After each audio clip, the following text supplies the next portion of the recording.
So we've talked a little bit about the missing out myth and talking about the synergy between entrepreneurship and unschooling. I think it's important to give you a little bit more of a foundation as to how I became interested in it and what happened for me in that space.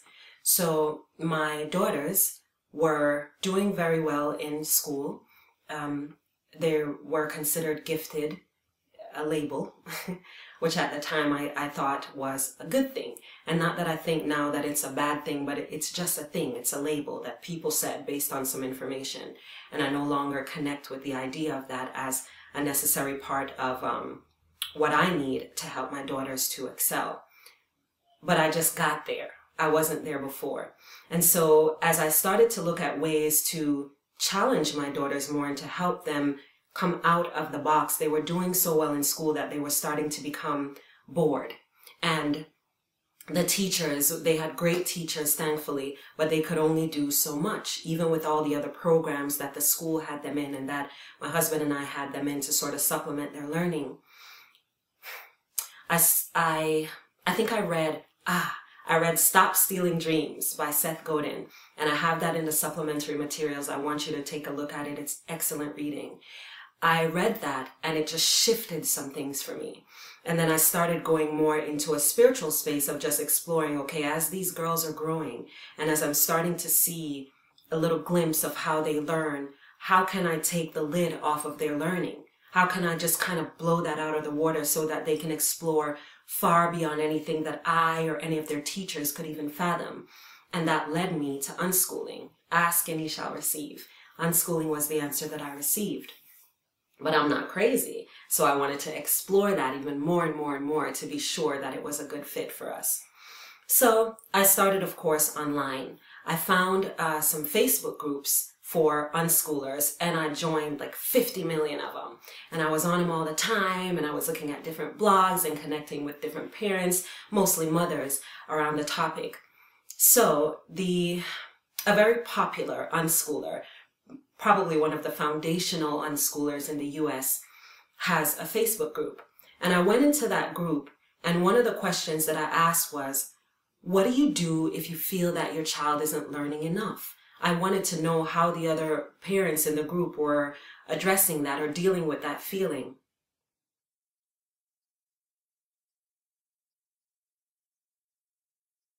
Crickets. Not one person was able to empathize with me or to address it. Instead, what I got was, you don't understand how learning works. Why are you even saying that your child was gifted? Obviously, you're still in this mindset of the box. And, you know, I was like verbally beat up about my concerns. And I went to different groups and it was just a similar element of that. Most people were defending what they believed instead of leaving space for exploration. Okay, that's their space, that's their tribe. That showed me that I needed to create a space where I could explore that. And so that's what I started doing. I started doing more reading. I started reading more of John Holt and Pat Ferenga and Leo Babauta from Zen Habits. And all of these people will be in your resource list, so not to worry if the names are not familiar. But I just started reading more about people who were both proponents of unschooling and also people who were exploring unschooling. But I couldn't find many people who were exploring it, so I knew and still know that I needed to create that exploratory space.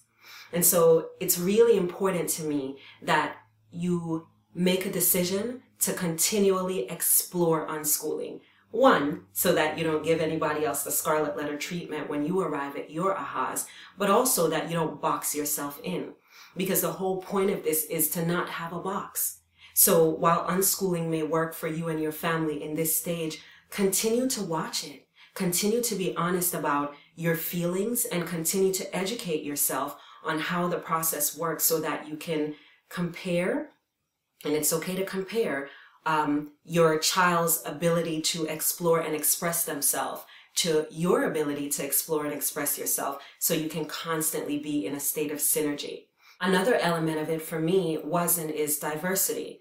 We travel often, and it's important for me that my children are able to connect with and identify with a variety of people. And what I found in most of the unschooling group was that a woman of color, a Black woman, an immigrant was an anomaly. There just weren't many of me in the groups. And while I don't need it to be exclusively me, I do need to have diversity. And so it's important that you understand what your needs are when you go into the space. And it's important to create the space that you want instead of going into the groups and then maybe being upset about what you see or don't see.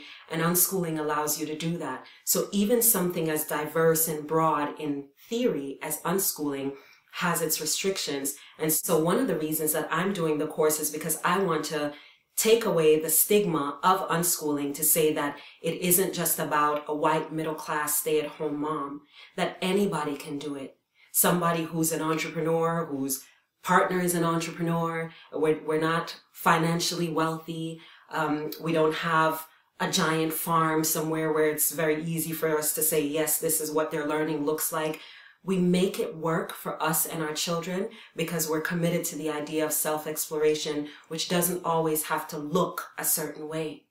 So I know there's some intimidation, and it's really important that I stress this point. And I hope that you understand that I'm not coming from a place of exclusivity, but I am coming from a place of diversity. And that's important, not just for Black children, but for all children to see diversity. And if you choose to unschool, it gives you an opportunity to create the diversity outside of a classroom space and into the real world. It's important to address diversity because we're raising citizens of the world. If you're taking this course, you want to take the boxes and the lid away from your child's ability to learn and relate and explore and express. And so it can't just be about people who look like them. And it can't just be about people who look like their teachers, which in our environment, most of my daughter's teachers were white women.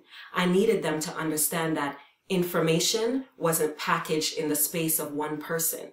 Information is for everyone, and you get to explore it and farm it and use it to build up who you're becoming, no matter what you look like, no matter what your class, no matter what your industry, any of those elements. You get to create and you get to pull from learning experiences anywhere in the world. It didn't need to come from a person, and that person didn't need to look a certain way. Diversity and raising citizens of the world is an important aspect of my family's life. And if it is for yours too, then unschooling offers a great opportunity for you to have your children look at learning and education and people from a much broader perspective, which makes for a really good entrepreneur.